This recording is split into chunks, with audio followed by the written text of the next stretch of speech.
अस्सलामुअलैकुम। Welcome to our YouTube channel engineer Usama की। आज हमारा एमएस ऑफिस का लेक्चर नंबर 39 है, जिसमें हम एक्सेल के स्टैटिस्टिकल फंक्शंस को पढ़ेंगे। तो आइए स्टार्ट करते हैं। हमारे सामने एक टेबल मौजूद है जिसमें एक मार्कशीट हमें मिली हुई है 13 स्टूडेंट्स की। 5 सब्जेक्ट्स के मार्क्स हैं स्टूडेंट्स के, उनकी परसेंटेज और ग्रेड है। और उसके साथ हमें स्टैटिस्टिकल कुछ क्यूरीज दी हुई हैं, कुछ सवाल हमसे पूछे हुए हैं और हमें उनका जवाब देना है स्टैटिस्टिकल फंक्शंस की मदद से। पहला सवाल हमारे पास क्या है कि हमें ये बताना है कि कितने स्टूडेंट्स ऐसे हैं जिनके कंप्यूटर के मार्क्स 70 से कम हैं, 70 से कम है। तो हम यहाँ पर जो फंक्शन लगाने वाले हैं वो है काउंट इफ का। तो हम यहाँ लिखते हैं काउंट, और देखें यहाँ पे हमें सजेस्ट हो गया है काउंट इफ। फिर हमें रेंज लगानी है। रेंज हम कंप्यूटर की लगाएंगे क्योंकि कंप्यूटर के मार्क्स हम देखना चाह रहे हैं। फिर कॉमा लगाने के बाद हमें 2 इन्वर्टेड कॉमास में, जहन में रहे ये बात कि इन्वर्टेड कॉमास के अंदर आपने लिखना है, डबल इन्वर्टेड कॉमास के अंदर जो भी आपने क्राइटेरिया लिखना है। लेस देन 70, तो मैंने लेस देन 70 लिख दिया। और ये लिखने के बाद ब्रैकेट को बंद करके मैं एंटर कर दूंगा तो मेरे पास आंसर आ जाएगा। देखिए आंसर मेरे पास क्या आया है कि 8 स्टूडेंट ऐसे हैं जिनके मार्क्स, कंप्यूटर के मार्क्स 70 से कम है।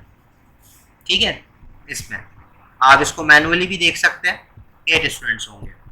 अच्छा, इसके बाद हमारे पास जो है वो अगला जो क्वेश्चन है वो है कि भाई फिजिक्स के कितने स्टूडेंट्स ऐसे हैं जिनके 60 से ज़्यादा मार्क्स हैं। तो हम सिंपली वही काउंट इफ वाला ही फंक्शन लगाएंगे यहाँ पर भी, काउंट इफ, और इस पर क्लिक कर देंगे।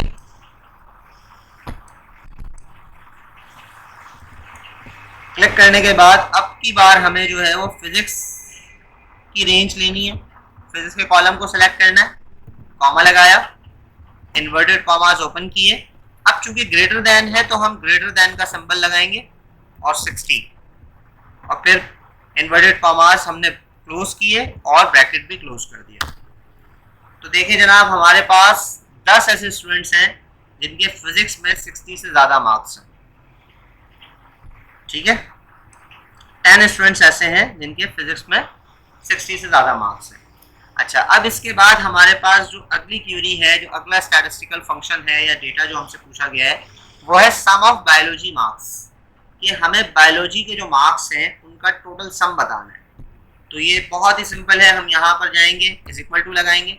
इज इक्वल टू लगाने के बाद हम सिंपली यहाँ लिखेंगे सम, और सम को सेलेक्ट करके हम यहाँ पर बायो की जो रेंज है वो लगा देंगे और इसको बंद कर देंगे। हमसे उन्होंने कोई और उसमें जो है वो कोई कंडीशन नहीं दी, सिंपल सा कहा है कि बायोलॉजी के मार्क्स का सम दे दें, तो हमने उसको सेलेक्ट किया और इसको बंद कर दिया। तो 906 हमारा जो है वो बायोलॉजी के मार्क्स का सम आ गया।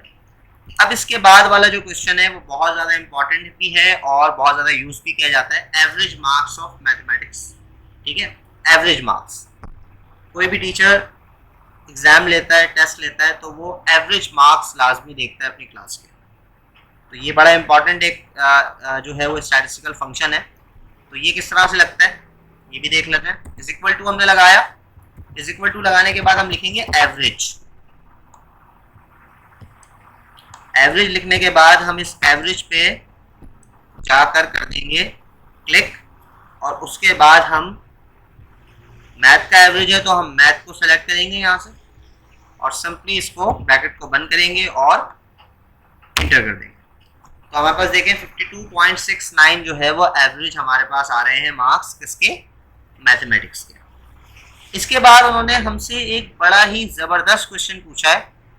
वो क्वेश्चन ये है कि हमें नंबर ऑफ स्टूडेंट्स बताने, स्टूडेंट्स की तादाद बतानी है जिन्होंने स्कोर किए हैं 70+ मार्क्स तमाम सब्जेक्ट्स में।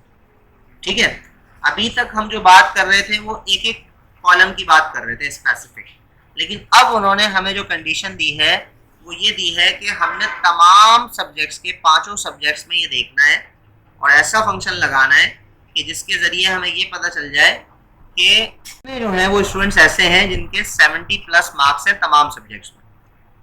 तो हम ये कर सकते हैं, बिल्कुल स्टैटिस्टिकल फंक्शन के ज़रिए हम ये कर सकते हैं। तो आइए स्टार्ट करते हैं, इसको देखते हैं किस तरह होगा। इज इक्वल टू लगाते हैं, फिर हम लिखते हैं काउंट, क्योंकि काउंट का ही काम है ये भी, काउंट इफ, ठीक है। लेकिन इफ के आगे अब एस भी लगाना है, क्योंकि अब हम किसी एक कॉलम में काउंट नहीं कर रहे, अब हम एक से ज्यादा में काउंट कर रहे हैं, तो हमें इफ यानी कि आई एफ एस लगाना है। और उसके बाद हमने जो है वो काउंट इफ लगाने के बाद अब देखिए नीचे सजेस्ट भी कर रहा है वो क्राइटेरिया रेंज 1 और क्राइटेरिया, और इसी तरीके से आप क्राइटेरिया डालते जाएंगे और उसकी रेंज आप डालते जाएंगे, ठीक है। तो हमने एक एक करके तमाम जो है वो रेंज सेलेक्ट करनी है। पहले हम मैथमेटिक्स की रेंज ले लेते हैं। यहाँ पे हमारा क्राइटेरिया क्या है, यहाँ पे हमारा क्राइटेरिया यही है कि 70 से ज्यादा हो मार्क्स,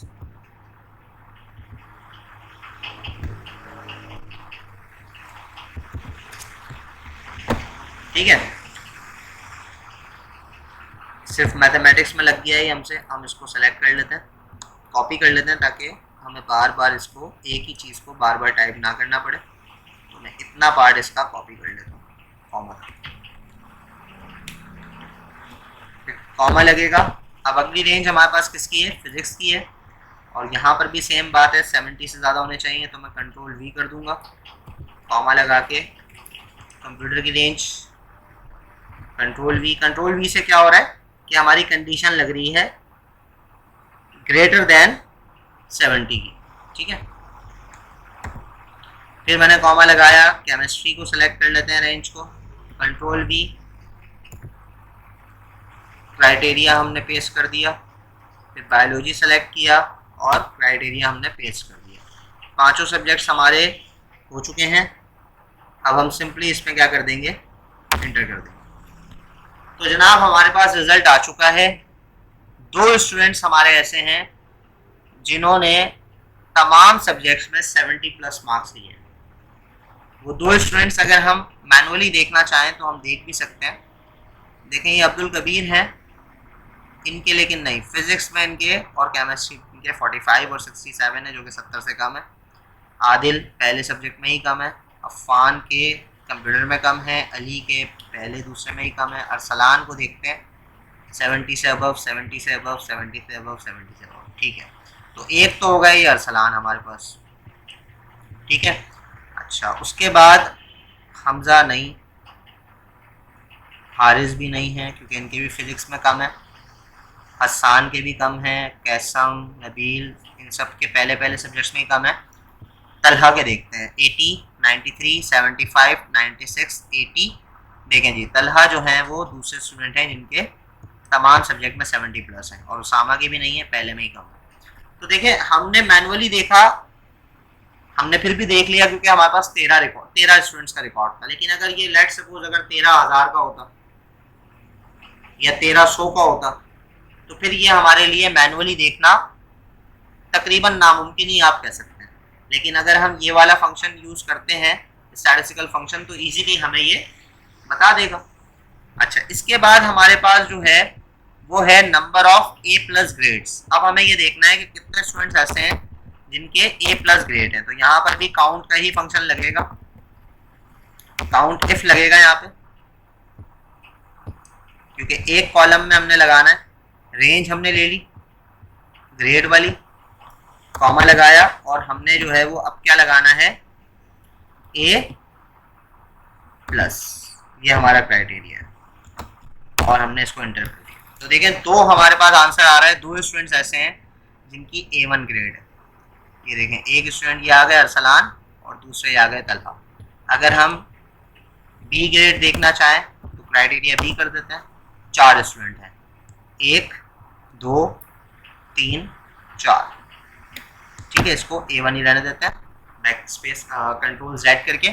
तो उम्मीद है कि आपको ये स्टैटिस्टिकल फंक्शंस और स्टैटिस्टिकल डेटा जो हमने निकाला है अपने टेबल में से, ये आपको समझ में आया होगा। ये बहुत इंपॉर्टेंट कॉन्सेप्ट है। इंशाल्लाह अगली वीडियोस में हम डेटा वैलिडेशन को डिस्कस करेंगे। अपना ख्याल रखिएगा। अल्लाह हाफिज़।